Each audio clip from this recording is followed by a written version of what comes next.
Ռոբերտ Ծովյան, խնդրեմ։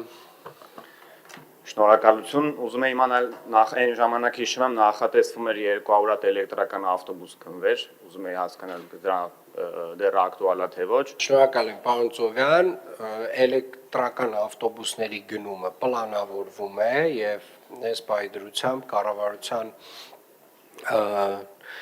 ներդրումային կոմիտեի քննարկման հարցերից մեկը օրակարգային մեր էլեկտրական ավտոբուսների մասին հարցն է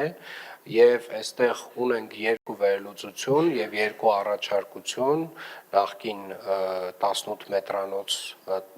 250 ավտոբուսների էլեկտրական ավտոբուսների հարցն է եւ ունենք մի նոր վերլուծություն, որը առաջարկում է 18 մետրանոցի փոխարեն գերակշիռ 18 մետրանոցների փոխարեն գնել 12 մետրանոց ավտոբուսներ էլեկտրական,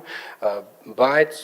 իհարկե որոշ ժամանակ հետո մենք կվերջականացնենք այդ բոլոր վերլուծությունները եւ մեր հետագա խմբականակների մեջ արդեն փաստացի բացի հիգերների փոխարինումը,